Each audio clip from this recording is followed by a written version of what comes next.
श्री अभिषेक उइके, श्री बलराम सिरसो, श्री दिलीप नेताम, श्री गोपाल यादव, श्री शेखर यादव, समस्त कार्यकर्ता मंडल, छत्तीसगढ़ प्रदेश, district Bilaspur, Sendri, रमतला road. आपके पास में ईंट का उद्योग है, बड़ी श्रद्धा है। आपने 15 सितंबर ऑनलाइन सत्संग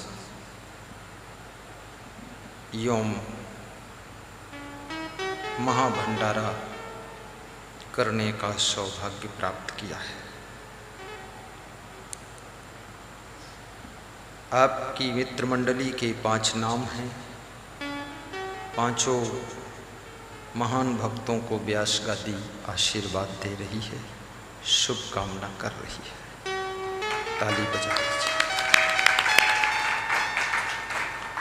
16 सितंबर के यजमान आंध्र प्रदेश तिरुपति बालाजी के निवासी श्यामलाल कोमावत जी, श्रीमती शोभा देवी, पिता हरिराम जी, माता कमला देवी, पुत्र पवन मोहित। आपने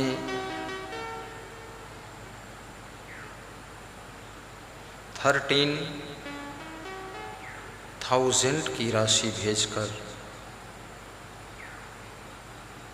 16 सितंबर का कार्यक्रम मांग किया है। प्रबंधक ने 16 सितंबर का पवन कोमावत के लिए आशीर्वाद मांगा है। आज मोबाइल से भी आशीर्वाद लिया है और पार्सल डाक द्वारा भेजा है, कल गुरु के चरणों में भेंट करने के लिए। ताली बजाकर इनका सम्मान कीजिए। 17 सितंबर, 18 सितंबर, 19 सितंबर डायरी में भी संत जी ने नोट नहीं किया है। किसका सौभाग्य है यजमान बनने का, अभी खबर नहीं है। 20 सितंबर को सुनील भारती को सुअवसर, आप मधेपुरा डिस्ट्रिक्ट तहसील गंभरिया के निवासी हैं। 20 सितंबर बहुत दिनों से आपने मांग किया था, धन्यवाद दे रही है।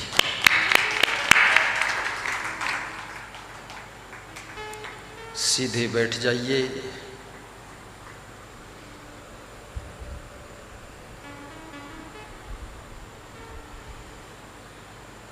महान भक्त श्री रघुनाथ सेठ जी कंचनपुर, परम भक्त श्री संजीत धवन फूटा कुआं आदि सभी को व्यास गादी शुभकामना करती है।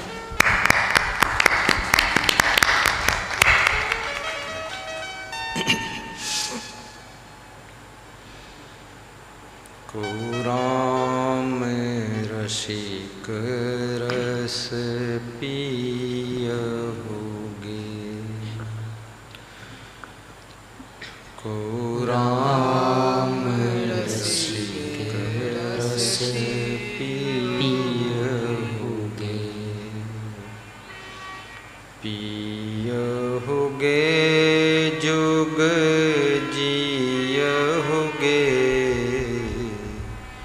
पियहुगे जुग जियहुगे, को राम रसिक रस पियहुगे,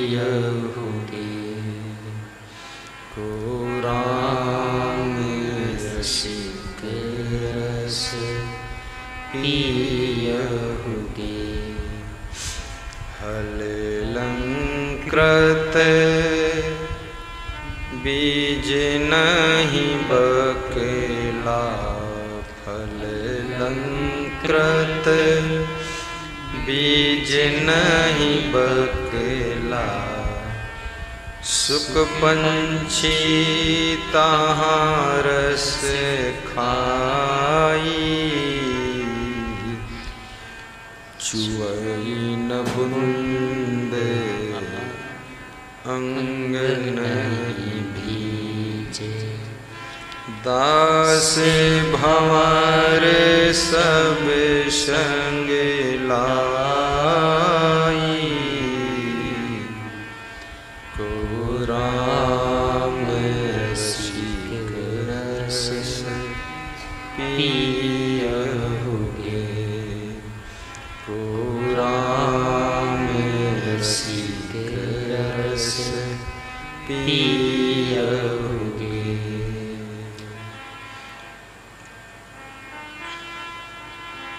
सद्गुरु कबीर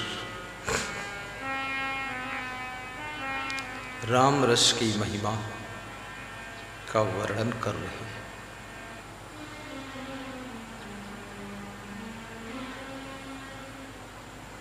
पूछ रहे हैं कोई राम रस पान करना चाहता हो तो पी लो। संसार में बहुत से रस हैं। राम रस तक पहुंचने से पहले विभिन्न रस मनुष्य को आकर्षित करके फंसा लेते हैं, जिसमें विषय रस बहुत कठिन रस है। शब्द स्पर्श रूप रस गंध ये 5 विषयों का रस। शब्द विषय की इंद्री कान है, स्पर्श विषय की इंद्री त्वचा है, रूप विषय की इंद्री नेत्र है, आंख है, रस विषय की इंद्री जिह्वा है, गंध विषय की इंद्री नासिका है।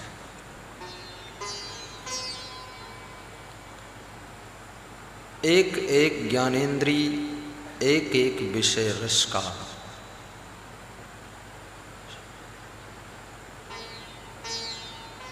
उपभोग करती है।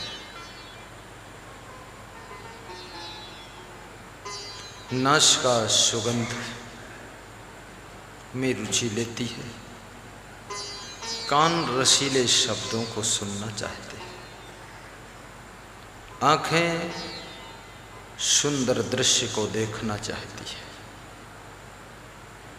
सुंदरता नयनों को बहुत प्रिय है।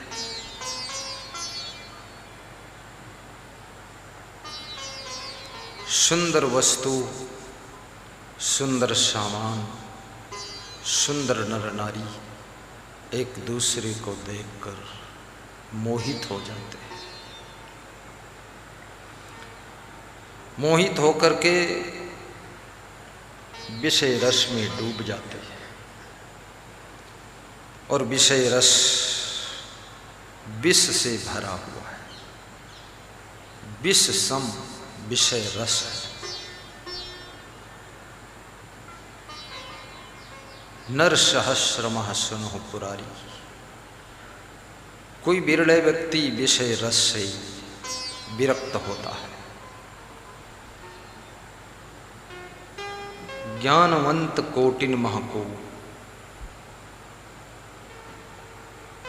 कोटि विरक्त मध्य श्रुति कही। करोड़ों धर्मवान व्यक्तियों में कोई एक विषय विरक्त होता है। धर्म पूजा पाठ मंदिर मस्जिद गुरुद्वारा आदि में आना जाना, ध्यान करना, पाठ करना, सत्संग सुनना, ये तो करते रहते हैं लोग, लेकिन उनके अंदर भक्ति भी है, श्रद्धा भी है, लेकिन मन विषयों से विरक्त कोई विरले का होता है। विषय में मन आकर्षित रहता है। कोट विरक्त मध्य श्रुति कहा, करोड़ों लोगों में नर सहस्र मह सुनहु पुरारी, कोयक होई धर्म व्रत धारी। श्रुति पुराण कोटिन मह कोई, विषय विराग विमुख रत हो। विषयों से वैराग्य करोड़ों धर्मवान में से किसी एक को होता है। ये वैराग्य का आना साधारण व्यक्ति के सौभाग्य में नहीं होता है। बहुत सौभाग्यशाली व्यक्ति हो, उसके मन में वैराग्य पैदा होता है। कोटि विरक्त मध्य श्रुति का, और बिना वैराग्य के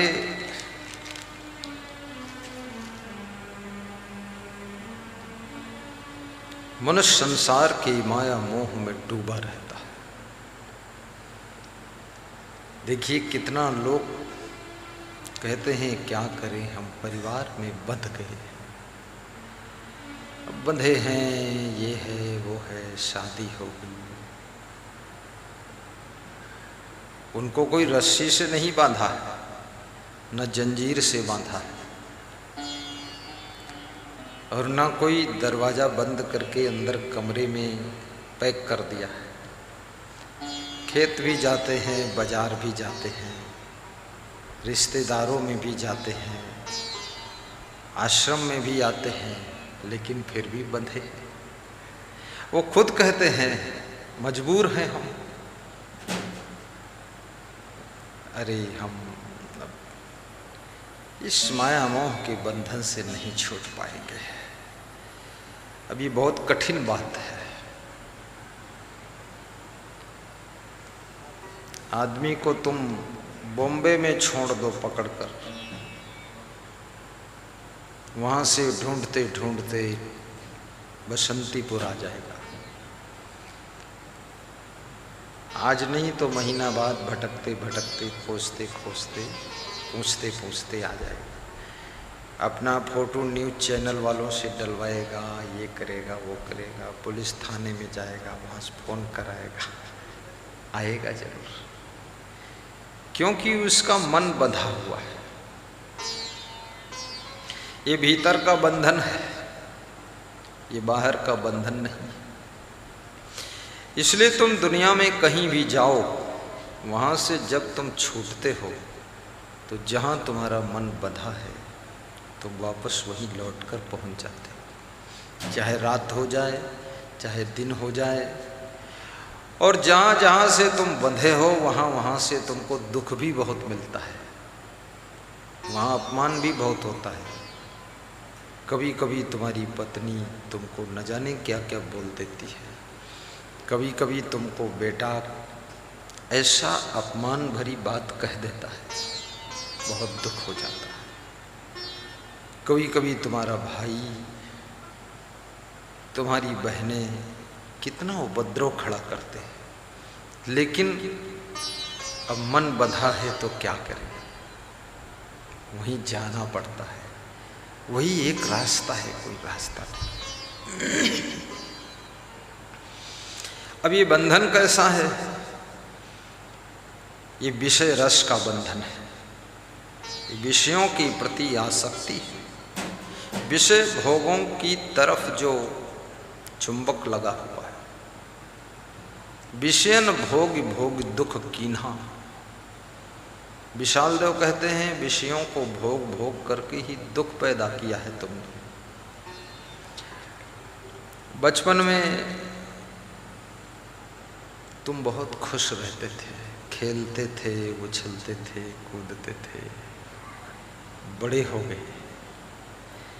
गए, बड़े झंझट में पड़ गए। और जब तुम बड़े होने लगे तो तुम्हारे माता पिता तुम्हारी शादी की चर्चा कभी कभी करते थे, और तुम बैठे होते थे, तुम सुनते थे तो तुम मन ही मन मुस्कुराते थे कि अब मेरा भी सौभाग्य उदय होगा, मेरी भी शादी होगी। अब तुमको ये पता नहीं था ये बहुत बड़ा चक्रव्यूह रचना हो रही है, द्रोणागिरि की, द्रोणाचार्य के चक्रव्यूह की रचना है। तुम्हारा मन भी राजी है उसमें। और फिर मैंने बहुत सी लड़कियों के देखा कि शादी की जब कोई चर्चा करता है तो वो सिर नीचे करके हल्का मुस्कुरा देती है, दूसरों को ये दर्शाती है कि हम संकोच कर गए, मेरी शादी की बात हो रही है। और अंदर से मन बहुत है कि ये माता पिता मूर्ख है, जल्दी नहीं करता है, फटाफट कर देना चाहिए, एक दिन का काम है, 1 साल से ढूंढ रहा है, क्या कोई इतना टाइम क्यों लगता है, चट मंगनी पट ब्याह। लेकिन माता पिता बड़ी सूझबूझ से काम ले रहे हैं। वो भी सोचते हैं कि शादी के बाद भी कई पति पत्नी का निपटता नहीं, मारपीट होती है, झगड़ा होता है, दहेज धन दौलत सब एक साइड रह जाता है, दूल्हा दुल्हन का कुछ अता पता नहीं रहता है, धमाधम कुटम कुटाई और फिर पूरा परिवार इकट्ठा होता है कि अब चलो भाई फैसला हो जाए। इसलिए शादी हमेशा बहुत सोच समझ कर करना चाहिए, क्योंकि सही दामाद का मिलना, सही पति का मिलना, सही बहू का मिलना, सही पत्नी का मिलना इस कलयुग में बहुत कठिन काम है। सही शिष्य का मिलना कठिन है। जो साधु बनने लोग आते हैं ना, इसमें भी बहुत जल्दबाजी में अगर कोई गुरु इनको शिष्य बना ले तो गुरु भी बहुत असमंजस में पड़ जाएगा। तो गुरु इनकी ट्रेनिंग लेता है, इनको सिखाता है, बताता है, साल भर 2 साल 5 साल उसमें इनकी छटनी होती रहती है, छटनी होती है। तब तक किसी को मोह आ जाता है, किसी के अंदर काम वासना की भट्ठी जल उठती है, किसी के अंदर लालच खड़ा हो जाता है, तो कुछ न कुछ डिस्टर्ब करने लग जाता है। तो गुरु उसके लिए बाईपास का रास्ता खोल देता है कि बेटा बाईपास से जाना, कोई जान नहीं पाएगा और जहाँ से आए हो वहीं पहुँच जाओगे। अब तुम्हारा नाम सकरुनाथ है, शक्कर घोलो चक्कर काटो जाकर। क्योंकि कोई रिश्ता बहुत जल्दबाजी में खतरा पैदा कर सकता है, इसलिए बहुत जल्दी मत करो। और जितने ये पति पत्नी मनमानी रिश्ता जोड़ते हैं, लड़का लड़की के साथ भाग गया, लड़की लड़के के साथ भाग गई, कहीं मंदिर में 7 फेरे घूम लिए, कहीं रात में गुरुद्वारे के दीवालों के फेरे घूम लिए और मान लिए कि हम हो गए पति पत्नी, और कुछ नहीं मिला तो कोर्ट में जा कर के मैरिज कर लिया। अब उनको लगता है जीवन का सारा लक्ष्य यही है, भगवान देवी देवता पूजा पाठ भक्ति सत्संग, ये तो जाने दो भाड़ में, शादी होने दो आड़ में और सोने दो हमको झाड़ में बहुत मूर्खता भरी हुई लोगों में। ये विषय रस का आकर्षण भगवान को भी गाली देने के लिए तुमको तैयार कर देता है। विषयाशक्ति गुरु को भी गाली दिला देती है। विषय वासना माँ बाप का मर्डर करा देती है। और विषयांध व्यक्ति भाई बहन की भी हत्या कर देता है। ये साधारण बात नहीं। अंधा विषयांध, कामांध, काम वासना में जो अंधा हो जाता है, दूसरे की भी जान ले सकता है, खुद की जान भी दे सकता है। कितने लोगों ने आत्महत्या भी किया है। किसी प्रदेश में, किसी नगर में एक बहुत बड़ी हस्ती रहती थी, नाम नहीं लूँगा। 500 लोग उनको मिलने आते थे। उनकी पत्नी की डेथ हो गई। एक नौकरानी उनके यहाँ काम करती थी, उसमें आकर्षित हो गए, विषय विलास में फंस गए। धीरे धीरे उसके साथ विवाह कर लिया, उसको पत्नी बना लिया। पहली पत्नी के एक बेटी थी, अब उस बेटी से और नई पत्नी से तालमेल बिगड़ गया। धनवान बहुत थे, रुतबा था, बहुत गाड़ियां थीं, एक से गाड़ी उनके पास थी। मेरे से भी उनकी भेंट हुई भोपाल में।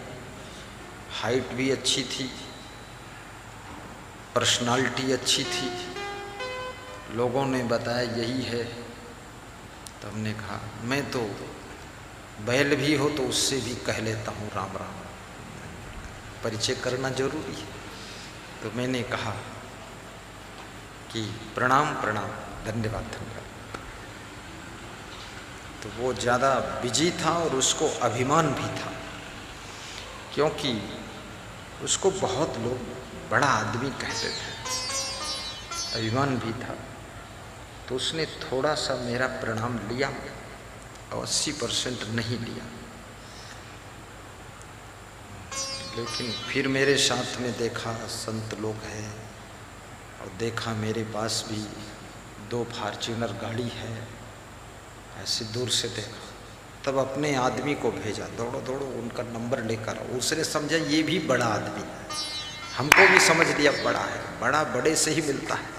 पानी में पानी मिले, मिले कीच में कीच, और बड़ा में बड़ा मिले, छोटा में छोटा। तो भेजा, बोला नंबर लेकर आओ उनका, मेरे पास है। नंबर दे दिया, बोला वो याद कर रहे हैं। तुमने कहा मुझे टाइम नहीं, बात को मिलूँगा। 2 महीने बाद खबर आ गई कि वो कमरे में घुसकर और रिवाल्वर की गोली अपने यहाँ ठोक दिया और मर गया वो। हमने कहा बस, बड़ा आदमी का पहचान तो यही है, रिवाल्वर की गोली कान मार दे। बड़ा था। बड़ा होना बुरा नहीं, लेकिन बड़ा होने का बड़ा अहंकार होना बहुत बड़ा बुरा करा देता है। याद रखना, बड़ा होना चाहिए। आप साधना में बड़े बनो, तपस्या में बड़े बनो, सेवा में जैसे गुरु नानक देव बड़े बने, ज्ञान प्रचार में कबीर देव बड़े बने, मानस लिखने में तुलसीदास बड़े बने, राम भगवान भी बड़े थे, कृष्ण भी बड़े थे, ये बहुत बड़े थे। लेकिन इनको बड़े होने का अहंकार, थोड़ा भी अहंकार नहीं था। बड़े थे लेकिन अहंकार नहीं था। जब बड़े होने का बड़ा अहंकार आ जाता है तो याद रखना, उस व्यक्ति के पास में समझदार और विवेकवान कोई बैठना नहीं चाहता है, सब दूर हो जाते हैं। क्योंकि उसके अहंकार को कौन झेल पाएगा, इतना झंझट फालतू।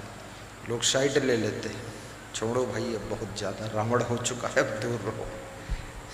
धीरे धीरे बड़ा होते होते रावण हो गया। वो मर गए, अखबार में आया मर गए। मैंने कहा अगर उसके अहंकार ना होता तो शायद मुझसे जुड़ जाता और उसको सत्संग सुना देता तो शायद बच भी जाता। अब वो मरा क्यों? नई वाली पत्नी की आसक्ति के कारण मरा है। आसक्ति हो गई। अब नई पत्नी अलग से ठसका मार देती थी कि तुम्हारी बेटी रोब लगाती है, मैं नहीं रहूंगी, चली जाऊं। और बेटी अलग से धसका मारती थी, अरे ये नई वाली जो माता जी है, इसके साथ मेरा नहीं निपटेगा, तो उससे झगड़ा करना, ढकेला ढकेली करना, ये सब होता था। बड़े बड़े घरों में भी बड़े बड़े कांड हो जाते हैं। ये बाहर से लगता है राजमहल, अरे राजमहल और ताजमहल के भीतर नाराज महल है, अंदर बहुत कुछ गुब्बार भरा हुआ है। राम भगवान के महल के अंदर क्या चल रहा था, चकईक चकधुम मकई के लावा, तिकड़िक तिकड़म बिकड़िक बिकड़म, बम्फर विस्फोट हो गया। फिर बाहर द्वारपाल खड़े हुए हैं, बाजा बजाने वाले बाजा बजा रहे हैं, सब बैंड बाजे बज रहे हैं, ढोल बज रही, किसी कुछ पता नहीं अंदर क्या मैटर चल रहा है, अंदर घमासान हो रही है, क्या क्या अंदर काम हो कौन जानता है, बहुत कठिन है। राजा शांतन चिंता में डूबे हुए अपने बेडरूम में निराश पड़े हैं।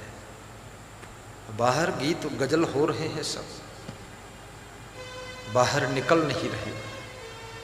तो जो द्वारपाल हैं वह सलाह कर रहे हैं कि महाराजा शांतन कई दिनों से बाहर नहीं निकले हैं, क्या बात है, बहुत उदासी है। तो जो अंदर काम करती थी दासी, उसने बताया बड़ी गंभीर स्थिति है। अब राजमहल के अंदर गंभीर स्थिति है। ये बड़े बड़े घरों में भी बड़े बड़े कलह कलेश है, राग द्वेष है। और आदमी एक ऐसा प्राणी है कि इससे बड़ा दुष्ट प्राणी संसार में जानवर भी नहीं। समझदार हो जाए तो देवी देवताओं से भी श्रेष्ठ है आदमी। अगर इसके पास समझ विवेक ना आए तो इससे बड़ा कोई दुष्ट भी नहीं।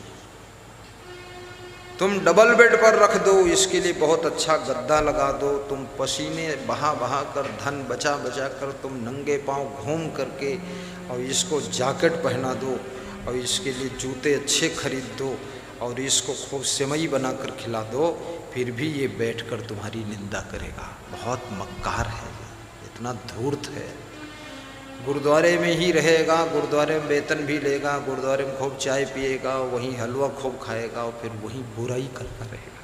इतना बेईमान प्राणी।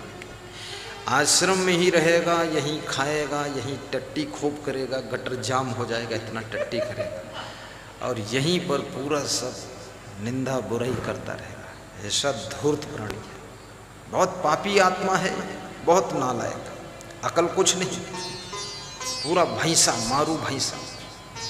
दीवाल सामने उसको बेच देगा, तुम हो तुमको बेच देगा। एक छोटा सा परिवार चलाने की अकल नहीं है, पति पत्नी 2 बच्चों को। अब अकल बताते हैं किसको? जो देश चला रहा है, जो बहुत बड़ा आश्रम चला रहा है, उसको बताते हैं ये ठीक नहीं, वो ठीक नहीं, ये ठीक नहीं। 24 घंटे नहीं चला पाएंगे, 24 घंटे। इतना मारे जाएंगे, इतना पीटे जाएंगे 24 घंटे उनसे नहीं चलेगा। जो बहुत बड़े संगठन को संचालित करता है, उसके दिल पर हाथ धर के पूछो कि उसे कितना गम खाना पड़ता है, कितना सहना पड़ता है और कितना हर तरह से उसको चोटें मिलती हैं। और चोटों को, एक चोट जब आती है तो मुस्कुराता है, दूसरी चोट आती है तो ज़्यादा मुस्कुराता है, और तीसरी चौथी पांचवी छठी सातवीं 20 चोट आ गई तो ठहाका मार कर हंसता है, हा हा हा हा हा, बस हो गया, जय बजरंगबली। ये कला है तुम में, तुम एक ही चोट में बेहोश पड़े मिलोगे।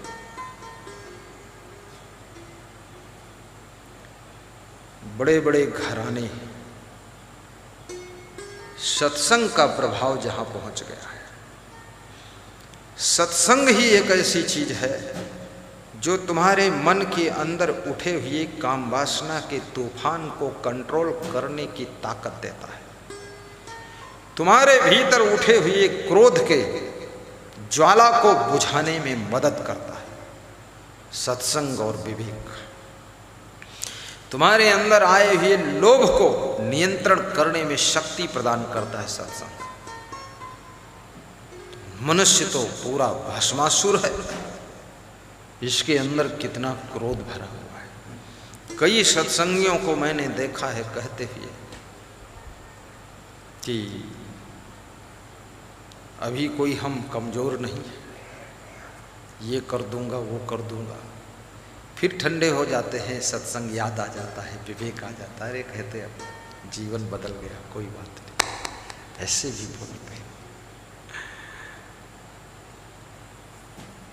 ये सत्संग का रस, भक्ति का रस, सेवा का रस, प्रेम का रस, इसे ही राम रस कहते हैं। ज्ञान का रस, ध्यान का रस, दान का रस, सद्गुण सदाचार का रस, इस रस को ही राम रस कहते हैं।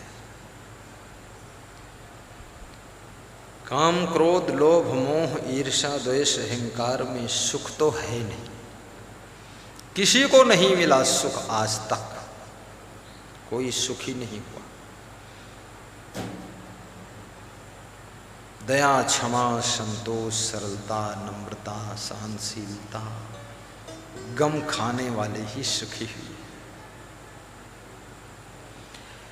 आखिर में बड़े बड़े क्रोधियों को भी शांत होते ही देखा गया है।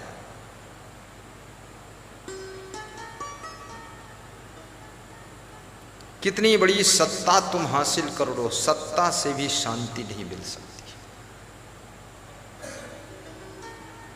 सत्ता से शांति का दूर तक कोई रिश्ता नहीं है। संपत्ति से भी शांति का बड़ी दूर तक कोई नाता नहीं। कितना ही तुम धनवान बन जाओ,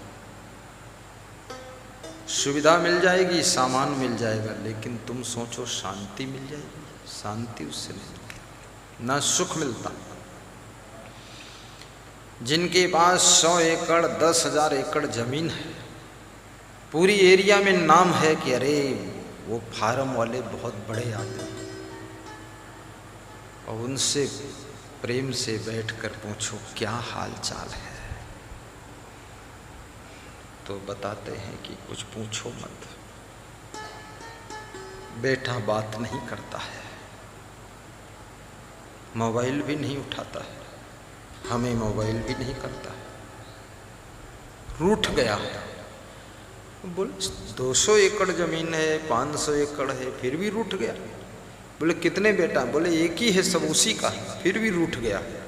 तो क्यों रूठ गया? बोले भ्रम हो गया थोड़ा। क्या भ्रम हो गया? अरे बोले कुछ पूछो मत, इज्जत बचने दो, क्या है भ्रम है उसको। भ्रम भ्रम कबीरा फेरे उदास। इसलिए राम रस की आवश्यकता जीवन में है। और दुख जब हद से ज्यादा बढ़ जाता है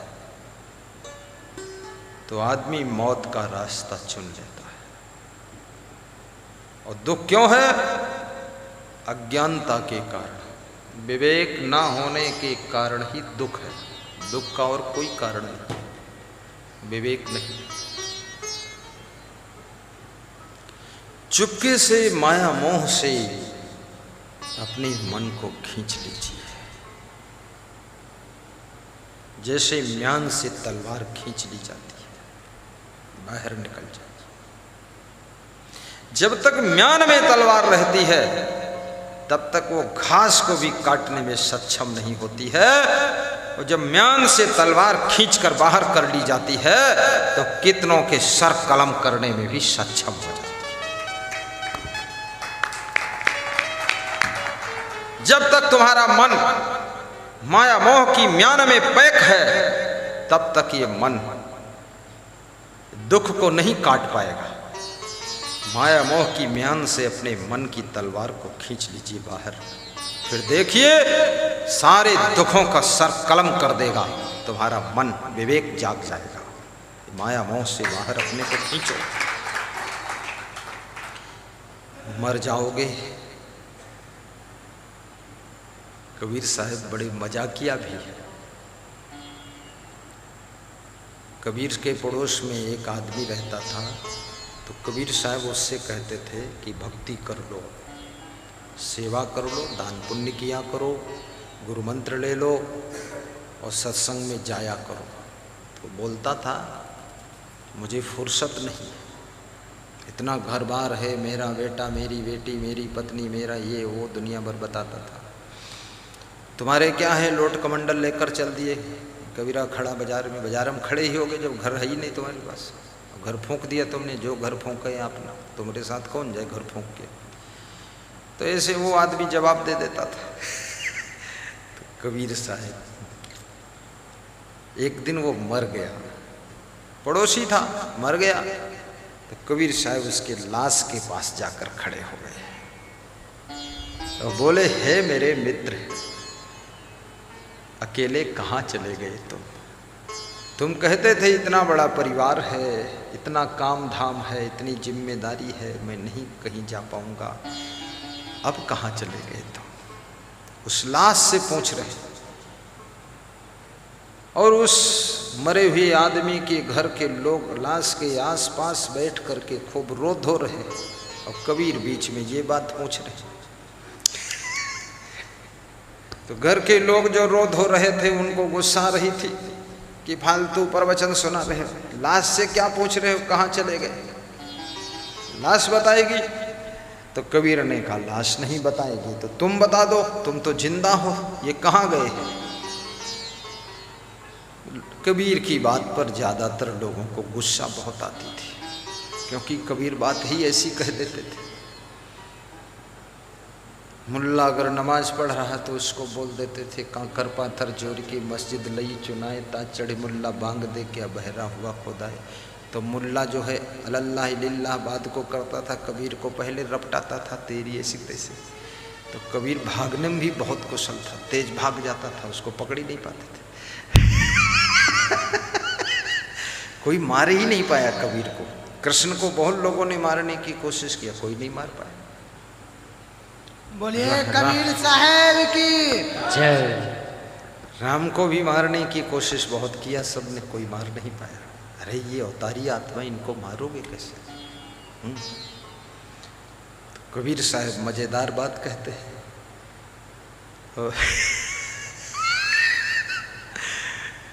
अब कहाँ चलो अकेले मीता, मीता माने मित्र।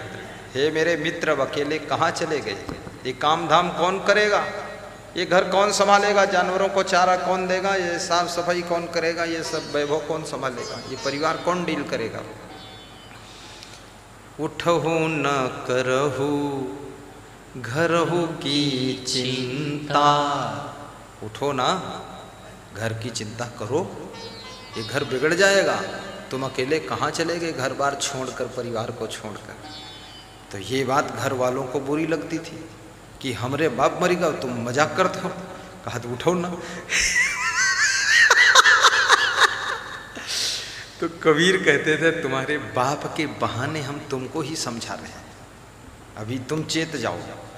उत्तिष्ठित, कठोपनिषद का ऋषि भी कहता उठो, और कबीर भी कहते उठो, उठो हो।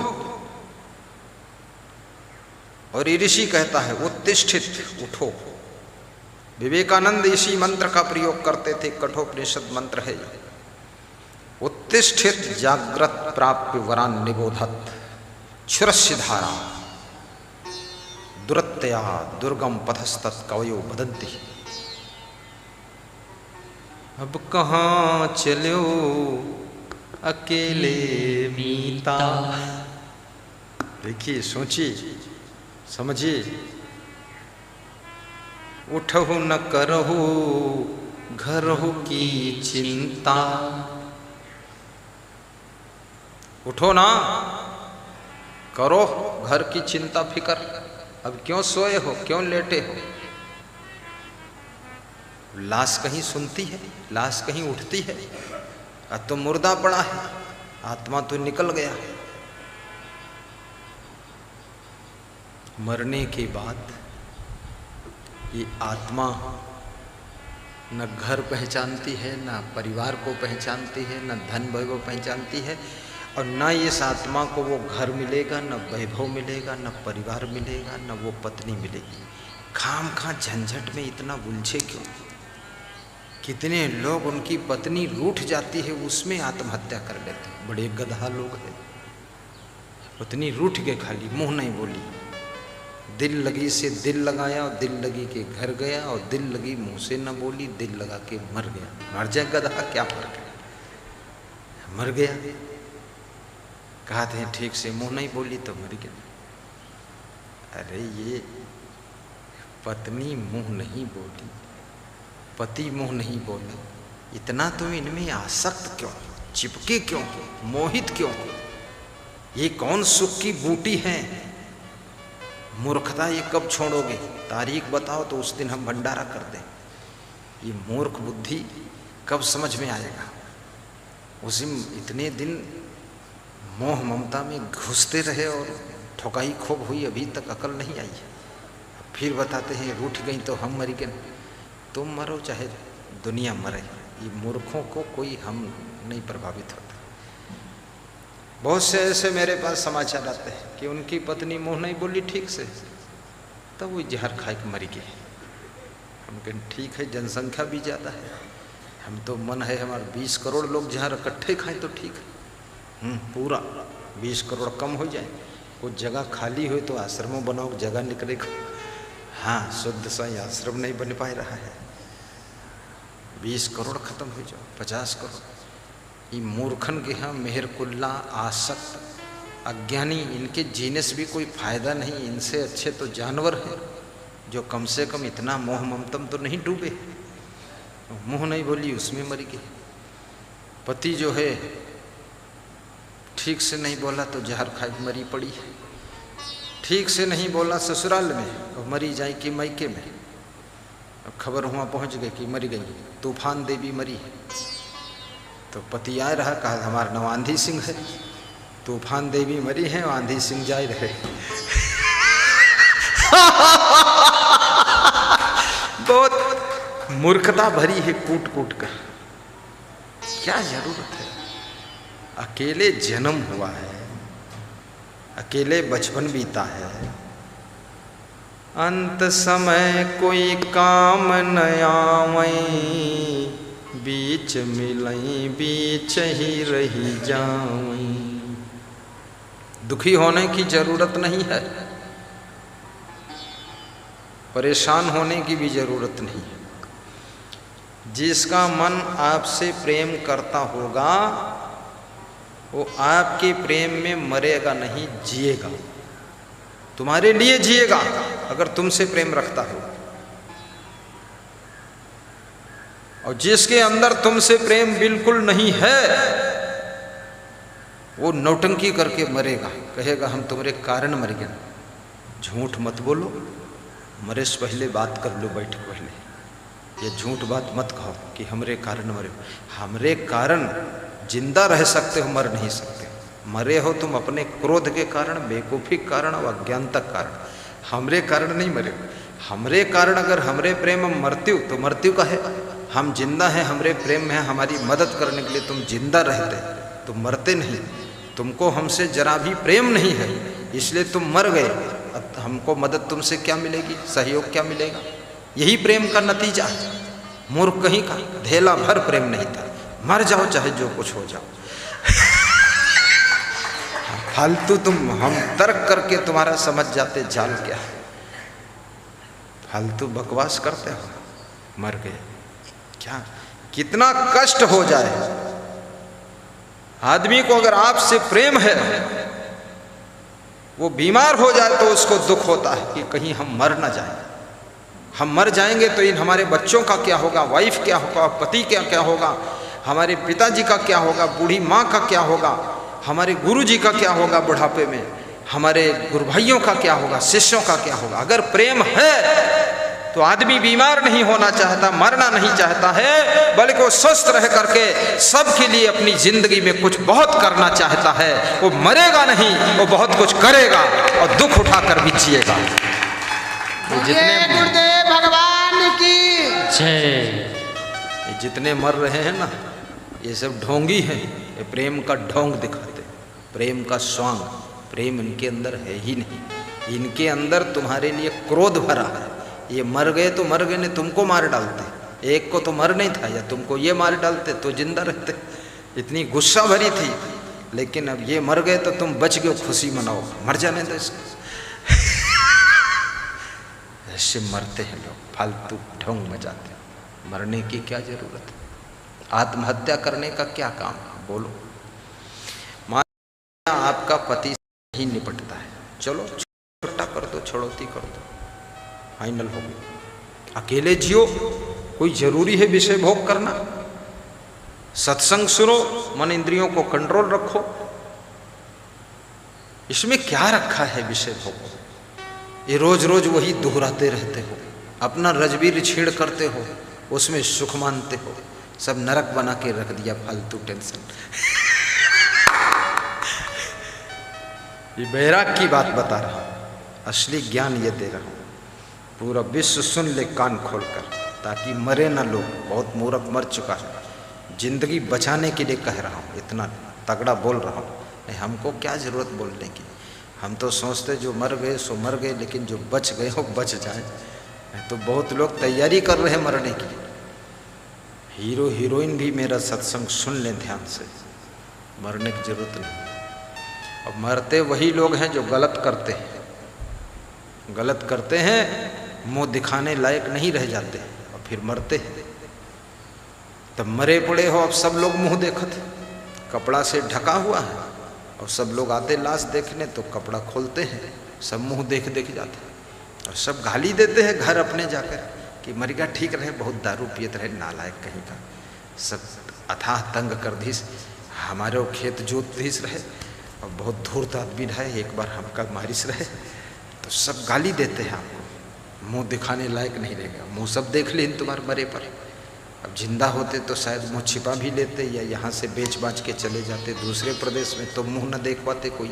अब मर गए, अब तुम मुँह छिपा भी नहीं सकते, मुँह सब देख लें, और के बाद फूंक दें, और मुँह में आग कूच दें, और खोपड़ी में बाँस मार दें, और बात खत्म हो गई। तुम समझते थे बहुत बड़ा हम काम कर डाले, आत्महत्या कर लिए। बड़ा बड़ा नहीं, बेवकूफ़ी काम। मरना नहीं है।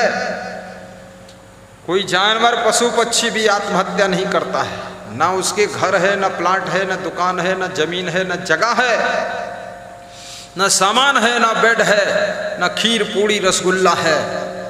ये मूर्ख मनुष्य इतनी अच्छी चीजें खाने पीने के लिए है, इतना अच्छा राजमहल, घर सुंदर है, मकान है, जमीन है, दुकान है, परिवार है, प्रेमी है, और सब कुछ है। रसगुल्ला खाता, काजू खाता, किशमिश खाता, पंखा चलाता, कूलर चलाता, एसी चलाता, कार में चलता है। अब इसको न जाने क्या चाहिए। ये मर रहा है, आत्महत्या कर रहा है। बहुत धूर्त है, धूर्त। इसलिए मैंने कहा ना, मनुष्य से बड़ा धूर्त प्राणी कोई नहीं, पक्का मूर्ख है। अरे गम खा लो थोड़ा, इतना जोश खरोश में क्यों हो? इतना क्रोध में फड़फड़ाती क्यों हो? तुम्हारी ही बात चले ये संभव नहीं है। चलने दो, जिसकी चलती है उसी में तालमेल बिठाते रहो। संसार में जिद्दी हठी मत बनो।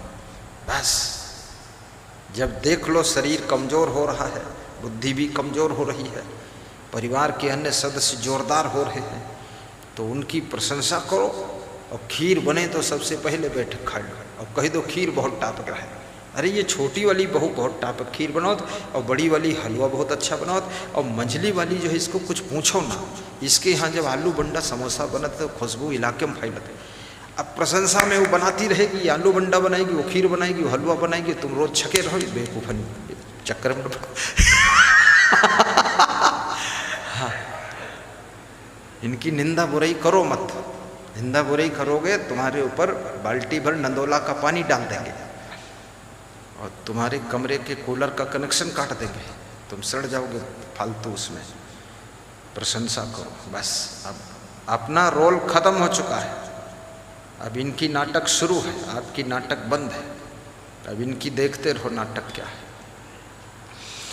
अब कहाँ चले हो अकेले मीता, उठहु न करहु घरहु की चिंता। आदमी कहता है कि माया मोह से फुर्सत नहीं।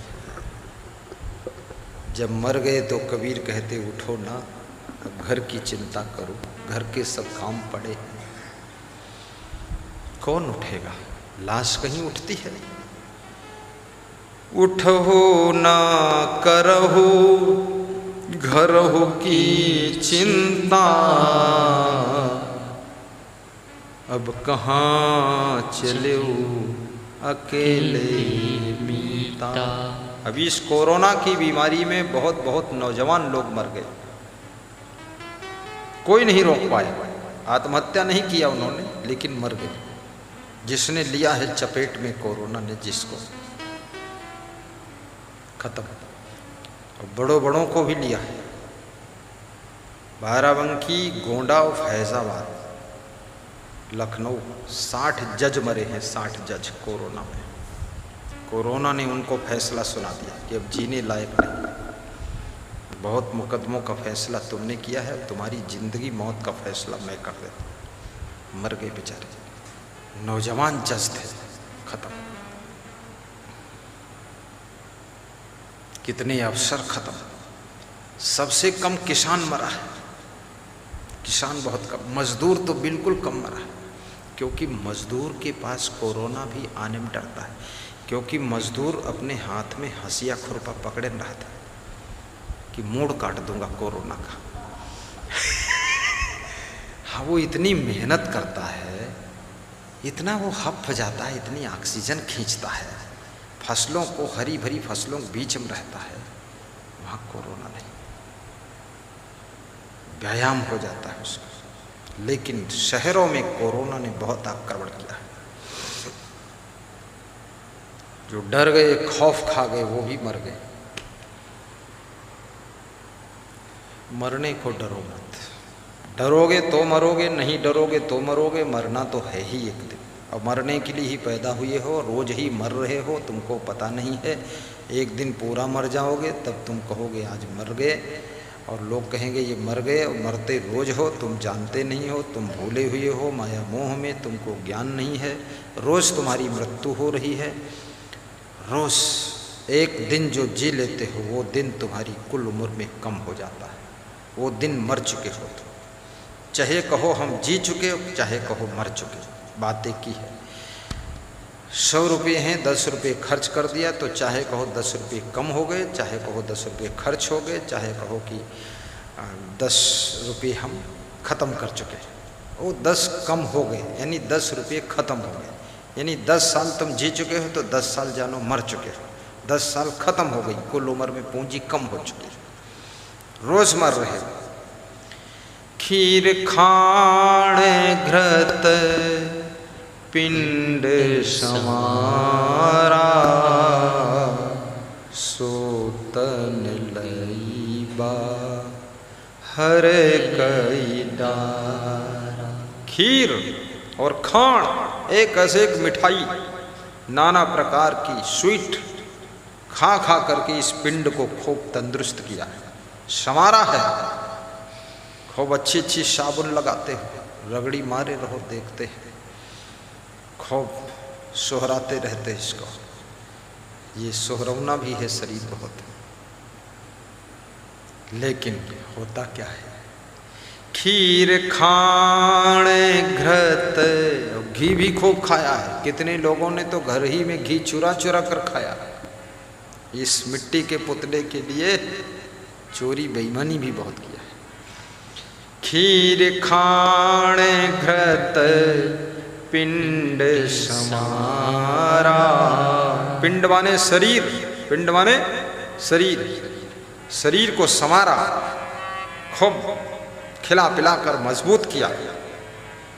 फिर सोतन लईबा हर कई डारा।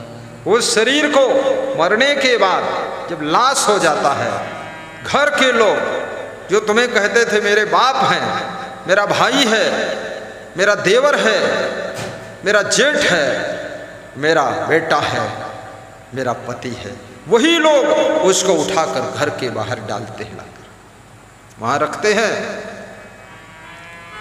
कफन लपेटा जा रहा है, कफन 2 गज कफन है।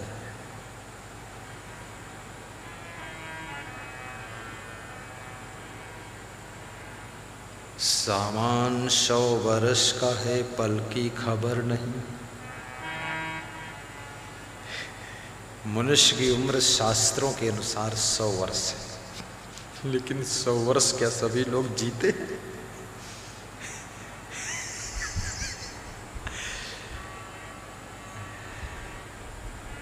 शुरू से ही बहुत मर रहे हैं। कुछ लोग गर्भ में ही मर जाते हैं, कुछ आधा पैदा हुए नीचे मर गए, आधा जिंदा पैदा हुए आधा मरा पैदा हुआ। कुछ लोग पैदा होते ही मर गए, कुछ लोग 2 दिन बाद मरे, साल बाद, 5 साल, 10 साल, 20 साल। जवान हो गए 25 साल के, पढ़ लिख करके, तब मर गए। घर के लोग बहुत दुखी हुए कि 20 लाख रुपए पढ़ाई में लग गए, 25 साल के हो गए तो कमाने वाले हैं तो मर गए। पैसा सब पढ़ाई में लग गया, घर कंगाल हो गया। अब मर गए, मरे रहे तनी पहले मर जाती तो पढ़ाई पैसा तो बच जाती। यह कहते हैं लोग कि थोड़ा पहले मर जाती तो क्या कोई समझौता हो कि पहले मर जाए। ये तो उसको भी पता नहीं था कि हम मर जाएंगे, मरने वालों को भी पता नहीं हम कब मरेंगे। पल पहाड़ की खबर नहीं, धौया में का होए, आगे की आशा करते, काल हंसे मुख मोह। एक पलक की खबर नहीं है और आदमी आगे की आशा करता है कि अगले साल गुरु मंत्र लेंगे, अगले साल दर्शन के लिए चलेंगे। तो काल पास में खड़ा था, वो मुंह मोड़कर साइड में हंसता है, ही कि अगले साल का प्लान बना रहे। तो 1 महीने मैं आ रहा हूँ, 1 महीने के बाद इनको मारूंगा और 1 साल बाद दर्शन करने जाएंगे, दर्शन से पहले मार लूंगा आपको। पल पहाड़ की खबर नहीं, धौया में का होए, आगे की आशा करत, काल हंसे मुख मोह। काल भी हंसता है लापरवाह लोगों के लिए। सबसे पहले भक्ति करो। कभी गुरुद्वारा गए हो क्या? कभी आश्रम में आए हो क्या? कल ओमवीर सिंह दरोगा जी आए थे मुरादाबाद से, तो आसपास के 2-3 आदमियों को लाए किसी गांव से। बोले एक बात मैं कहूँगा भाई, मेरे मित्र हो, लेकिन तुम लोग गुरुजी इतना सत्संग सुनाते, सुनने क्यों नहीं आते हो? कैसे सुनेंगे? बिना पुण्य के जीव का मन ही नहीं होता है सत्संग में जाऊं।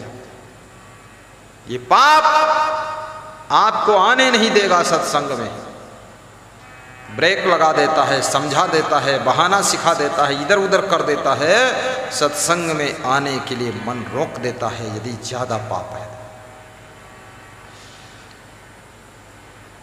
तुलसी पिछले पाप से बाबा हरि चर्चा न सुहाए, जैसे जुर के ताप से भूख विदा हुई जा।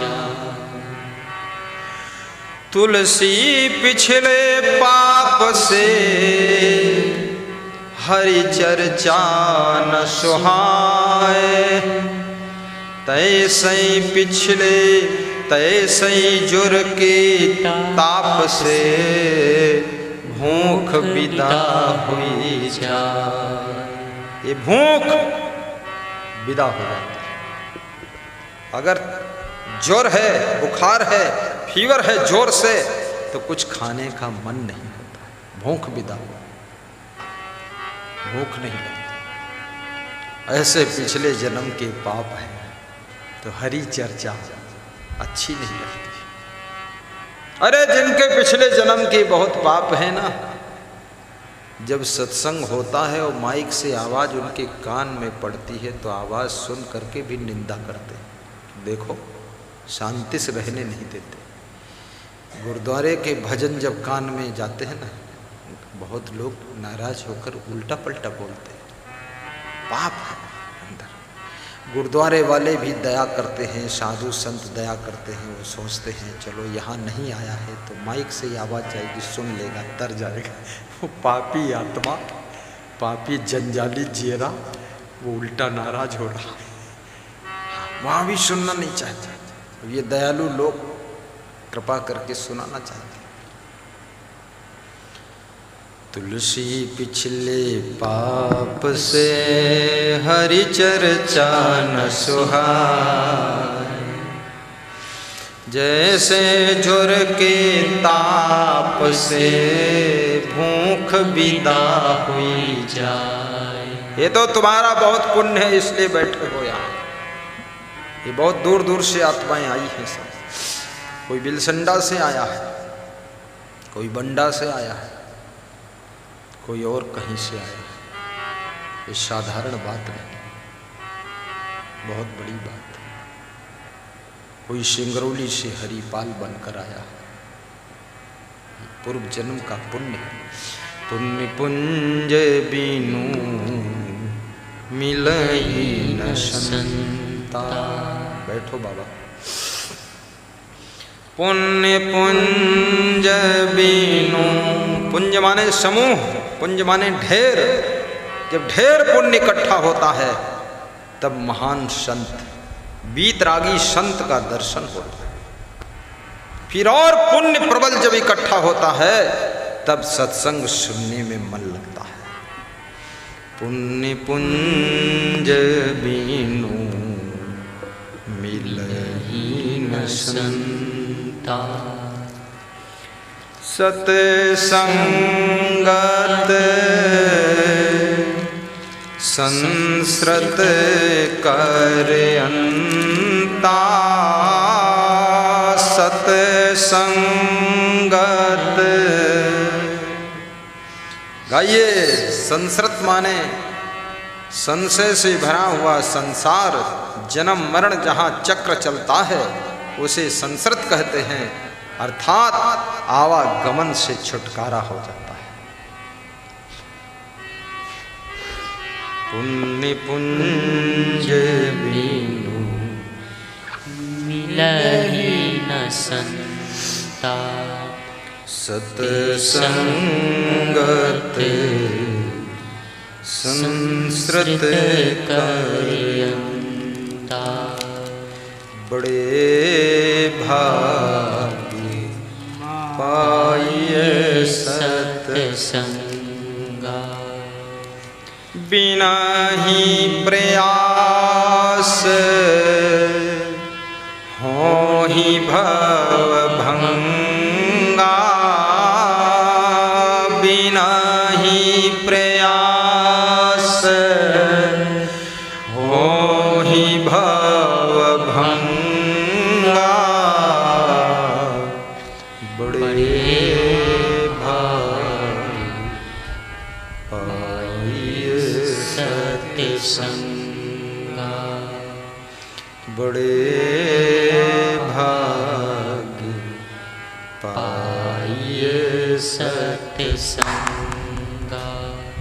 टाइम पूरा हो गया, बस 10 मिनट और हो, 10 मिनट और कर देंगे। बड़े भाग्य पाई सत्संग, बिना ही प्रयास हो ही भव भंग। बिना प्रयास के ही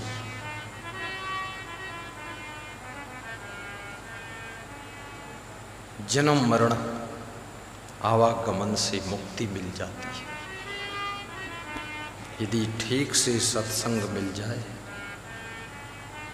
जन्म मरण से छुटकारा मिल जाता है। मुक्ति मुक्ति मुक्ति।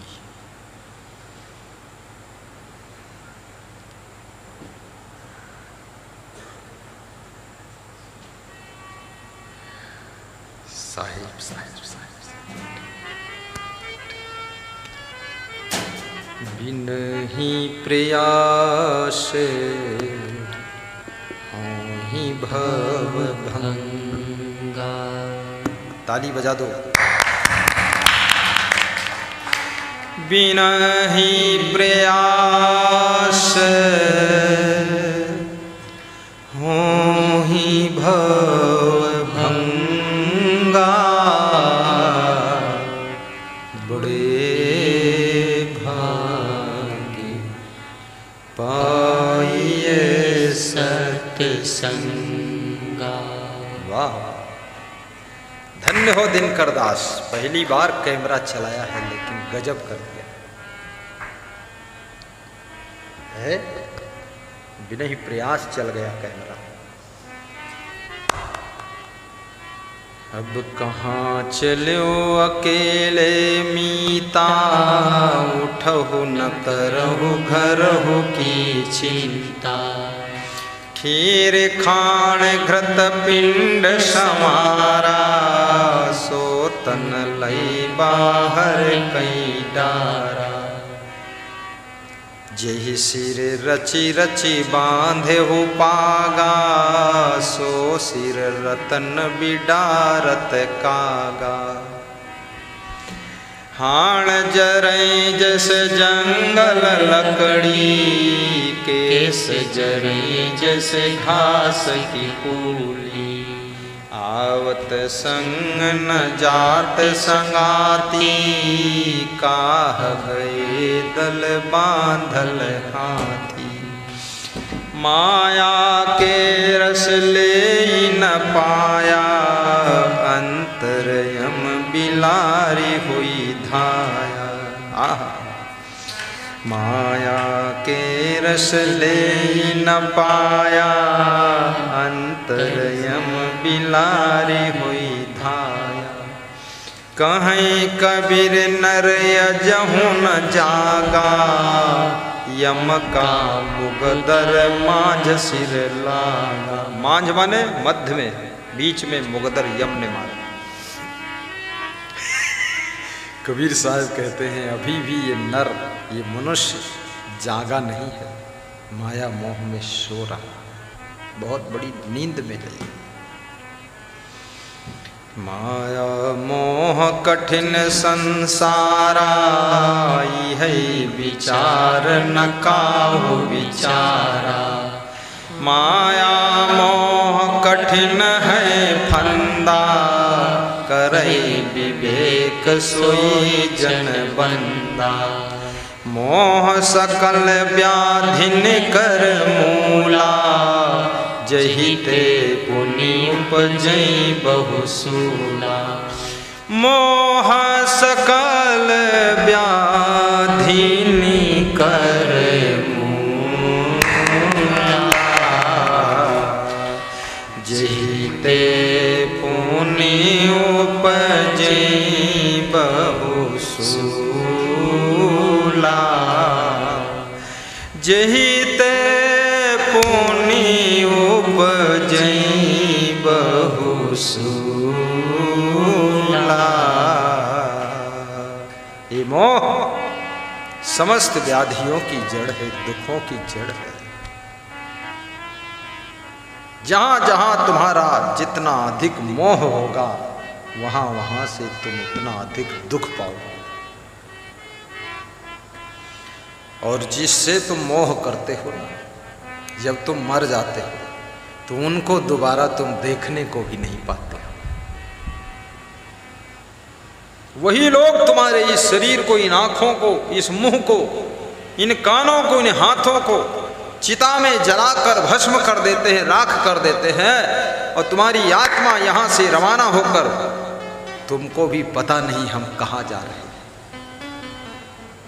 घर के लोगों को अभी पता नहीं है कि कहाँ गए।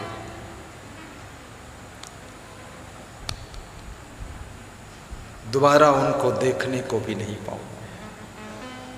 ना वो घर, ना वो सामान, ना वो परिवार, कुछ भी तुमको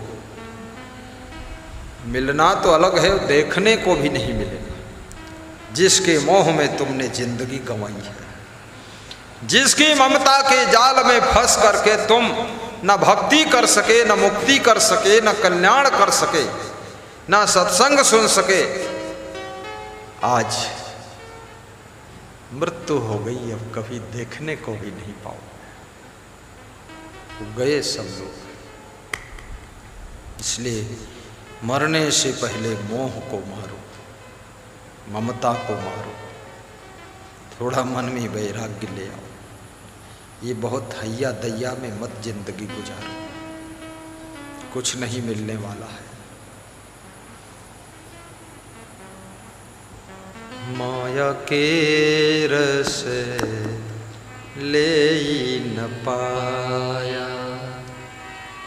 साहब कहते हैं माया का रस भी पूरा नहीं ले पाया। अंतरयम बिलारी होई धाया।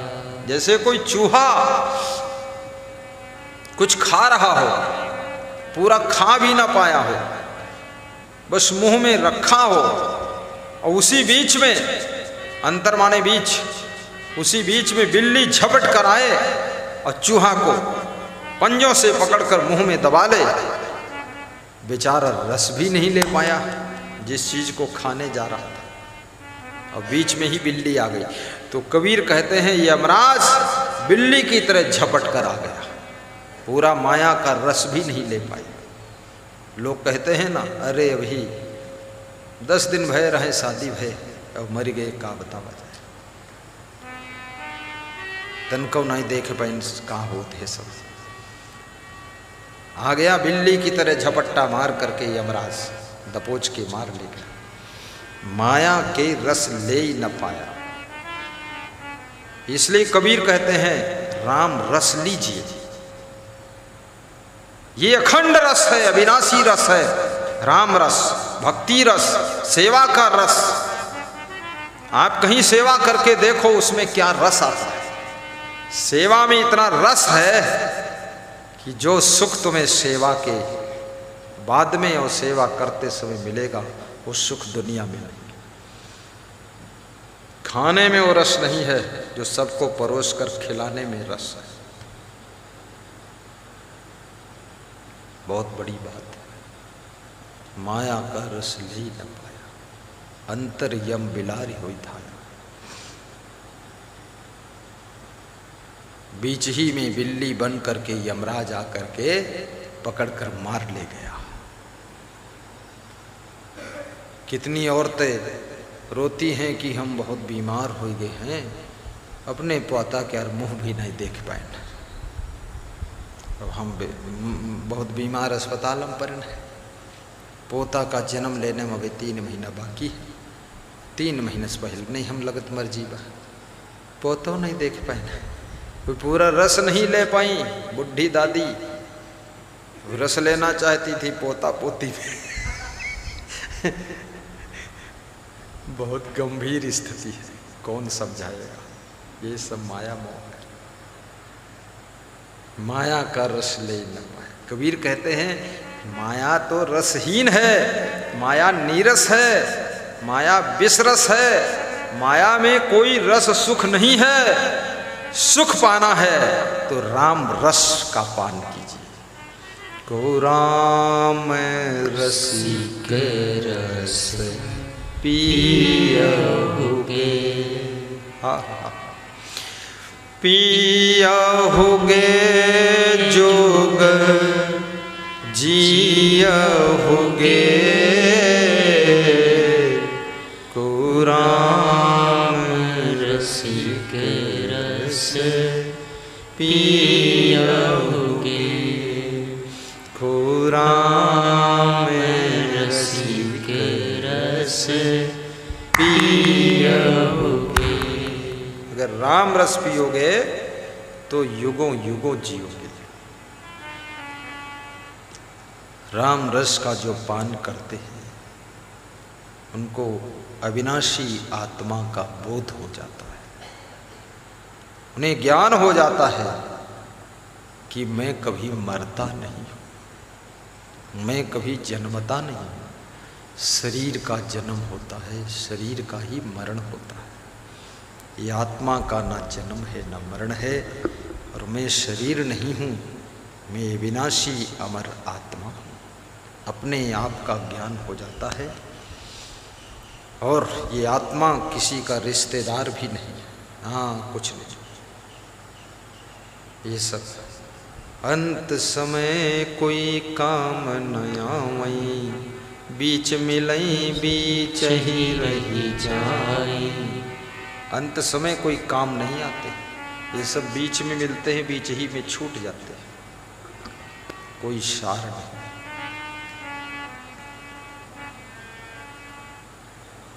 अंत समय कोई काम न। आज के प्रसंग से शिक्षा लेना, भक्ति ही सार है, सेवा ही सार है। इंसान की सेवा, पशु की सेवा, पंछियों की सेवा, परिवार की सेवा, समाज की सेवा, देश की सेवा, गौ माता की सेवा, संत सेवा, गुरु सेवा। सेवा शब्द ही बहुत पुण्य से भरा हुआ शब्द है। सेवा वही लोग करते हैं जिनका हृदय प्रेम से भरा होता है, जो बहुत प्रेमी होते हैं। क्रोधी सेवा नहीं कर सकता है। जो बहुत उदार होते हैं, दानी होते, वही सेवा करते हैं। ये कंजूस और लोभी सेवा नहीं कर सकता। सेवा में खर्चा भी होता है। ये सेवा केवल फोकट में नहीं होती है, इसमें खर्चा भी है। और ये खर्चा करना हर व्यक्ति के बस की बात नहीं है। दमड़ी ना जाए चमड़ी चली जाए, ऐसे लोग हैं धरती पर। सेवा करना कोई साधारण है।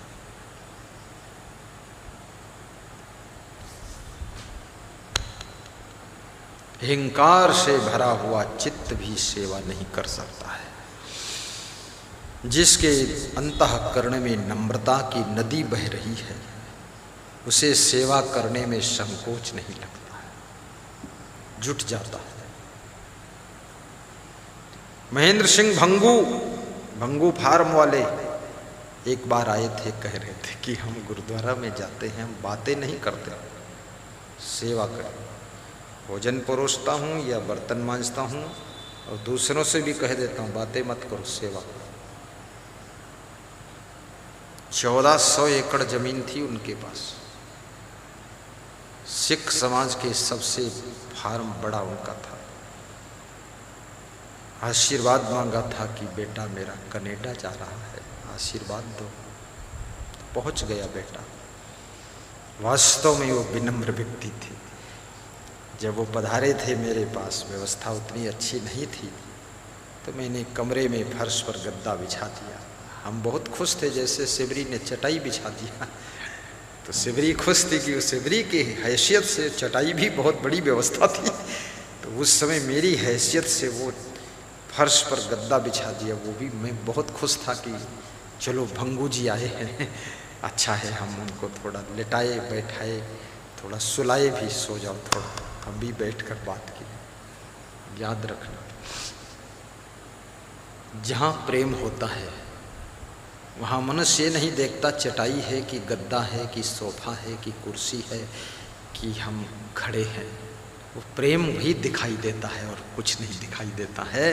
वो तो प्रेम की कुर्सी पर बैठता है, ये प्लास्टिक की कुर्सी पर नहीं बैठता है। ये तो प्लास्टिक की कुर्सी एक बहाना है, उसके लिए तो प्रेम की सोफा सेट लगी हुई है।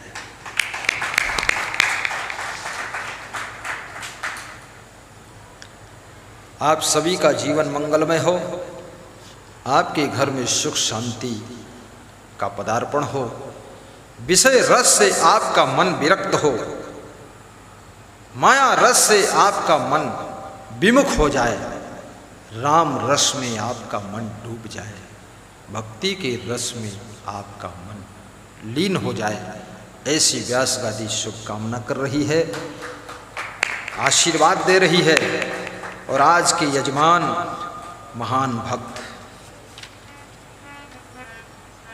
प्लाई यश वृक्ष ईंट उद्योग के मालिक श्री अभिषेक उइके, श्रीमान बलराम शीर्षो, श्री दिलीप नेताम, श्री गोपाल यादव, श्री शेखर यादव और आपके समस्त कार्यकर्ता मित्र मंडल को रमतला रोड सेंद्री बिलासपुर छत्तीसगढ़ वाले भक्तों को व्यास गादी आशीर्वाद दे रही है।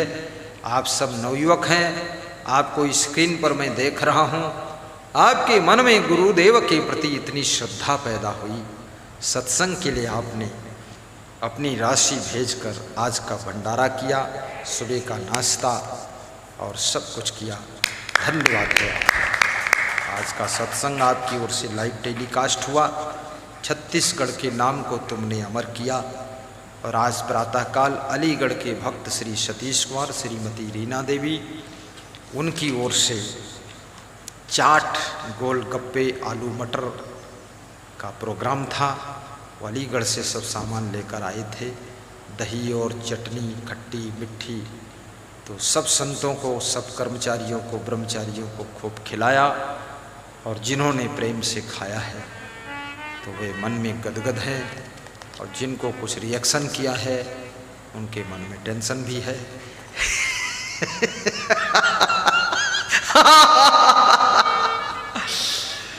लेकिन उनकी तरफ से भाव था, आमंत्रण भी दिया है, चांदी की चैन, चांदी की अंगूठी भी दिया है, चांदी का सिक्का भी दिया है, 2 कंबल भी दिया है, आधा कुंटल आटा, आधा कुंटल चावल और दाल और ब्रेड और काजू किशमिश, ड्राई फ्रूट और सेव फल, केला फल आदि आदि बहुत कुछ लाए थे।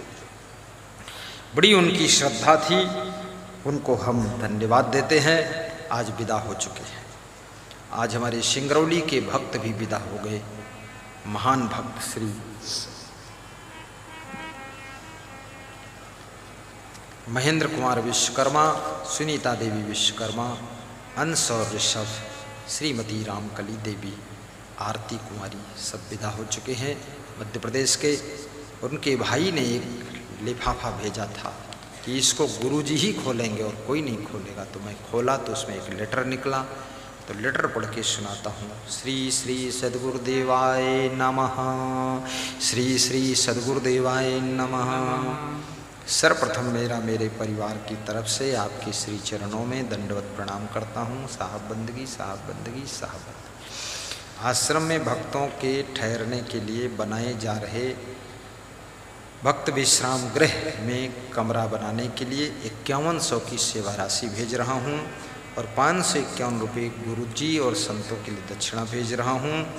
गुरुदेव जी, आपसे मेरी एक विनती है। मेरा पुत्र चलते चलते अभी वर्तमान समय में नहीं चल पा रहा है, उसको विशेष आशीर्वाद चाहिए। मैं आशीर्वाद देता हूँ आपका पुत्र चलने लगे ताकि जल्द से जल्द हम आपके दर्शन प्राप्त कर सकें। आपका शिष्य राजनारायण विश्वकर्मा, पत्नी श्रीमती ललिता देवी विश्वकर्मा, पुत्र सुधांशु विश्वकर्मा, पुत्री श्रेया विश्वकर्मा, ग्राम ओड़गड़ी, जिला सिंगरौली, मध्य प्रदेश।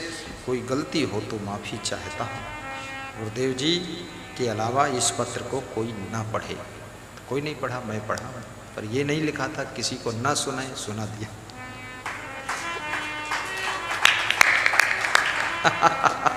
पढ़ना मना है पर सुनाना मना नहीं। लिखा होता किसी को गुरुदेव ना सुनाए तब फिर नहीं सुनाता।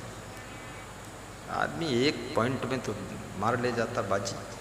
सब वकालत का खेल है। कल 16 सितंबर के जजमान श्री श्यामलाल कुमावत जी, श्रीमती शोभा देवी, पिता हरिराम जी, माता श्रीमती कमला देवी, पुत्र पवन कुमावत, मोहित कुमावत। आप आंध्र प्रदेश तिरुपति बालाजी के निवासी हैं। आपने लिखा है कि मैं एक नया मकान बना रहा हूं जिसमें एक बड़ा सा कमरा सब लेट बात कंप्लीट आपके लिए बना रहा हूं। आपकी तस्वीर रखकर उसमें पूजा करूंगा। आप कभी न कभी आना जरूर गुरुजी, उसमें एक रात सो लेना, बस यही मेरी इच्छा है। तो देखिए तिरुपति बालाजी में, तो मैंने कहा जहाँ तिरुपति बालाजी रहते हैं, इतने बड़े हनुमान रहते हैं, वहाँ मेरा क्या स्थान। तो उन्होंने बताया कि बालाजी ने ही सपना दिया है कि सत्संग सुनना है तो असंग देव से जुड़ो और घंटा बजाना है तो यहीं खड़े रहो। तो मैं आपसे जुड़ गया। और बालाजी बोले हैं कि मैं ब्रह्मचारी हूँ, वो संत भी ब्रह्मचारी हैं, उनके पास जाओ। तो गुरुमंत्र लेने के लिए वो विशाखापट्टनम में आए थे, वहाँ गुरुमंत्र लिया था। और उसके बाद अब प्रोग्राम के लिए भी मांग किया है, तिरुपति बालाजी में प्रोग्राम होगा। प्रोग्राम के समय मैं चाहूँगा जो भक्त चलना चाहेंगे वो भी उसी बहाने तिरुपति बालाजी दर्शन भी कर लेंगे और वहाँ चलेंगे। आज 2 भक्तों ने और बहुत बड़ी मांग रखा है। श्री दीनबंधु सिंह, बेटी चांदनी भारती, निवास सतमलपुर, तहसील वारिसनगर, जिला समस्तीपुर, बिहार से ऑनलाइन सत्संग की मांग है। और आपने 18,000 की राशि भेजकर जजमान बनने के लिए निवेदन किया है। शायद आपको हमारे प्रबंधक जी 17 तारीख प्रदान करेंगे। श्री जिला गुड़गांव, हरियाणा प्रदेश से गुड़गांव के निवासी श्री आकाश बैरवा साहब, पिता श्री गिरिराज बैरवा साहब, आपने 1100 की राशि गुरुदेव के दक्षिणा के लिए भेजा है कि गुरुदेव को आज मैं दक्षिणा देता हूँ। ताली बजाकर इनका अभिनंदन करें। दानियों का सम्मान करो, सेवा करो, कुर्सियाँ उठाकर फटाफट दूर करो। कथा विसर्जन होत है, सुनिए भक्त महान, आरती प्रारंभ कीजिए, धरि उर में गुरु ज्ञान। आरती हो साहेब, आरती हो, आरती हो साहेब, आरती हो, आरती गरीब निवाज साहेब, आरती हो, आरती दीन दयाल साहेब, आरती हो।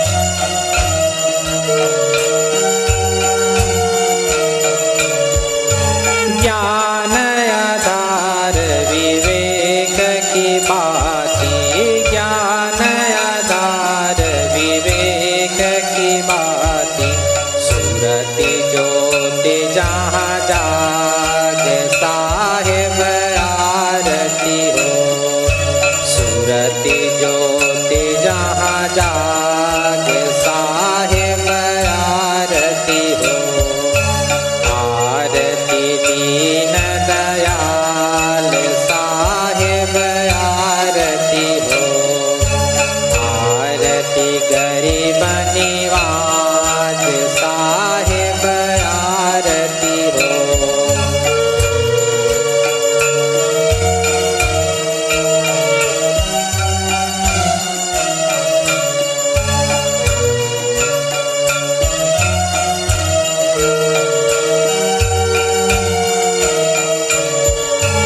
आरती करो सतगुरु साहेब की, आरती करो सतगुरु साहेब की, जहाँ सब संत समाज साहेब, आरती हो, आरती दीन दयाल साहेब, आरती हो, आरती गरीब निवाज साहेब, आरती हो।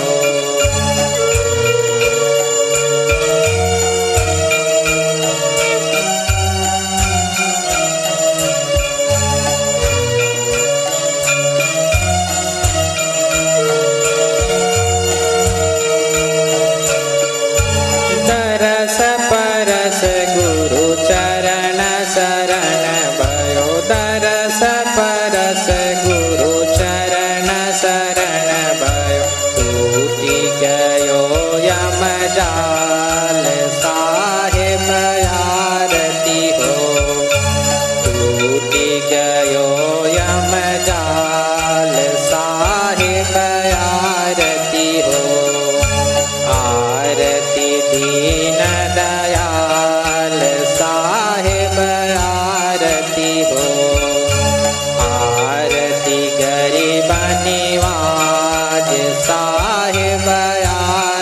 आरती हो।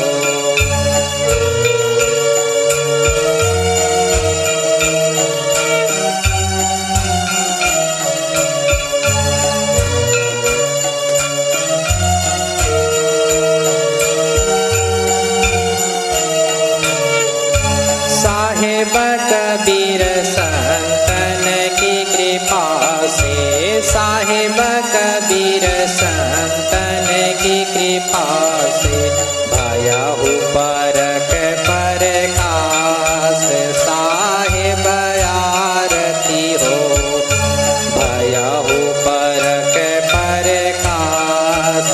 साहेब आरती हो, आरती दीन दयाल साहेब आरती हो। आरती गरीब निवाज साहेब आरती हो।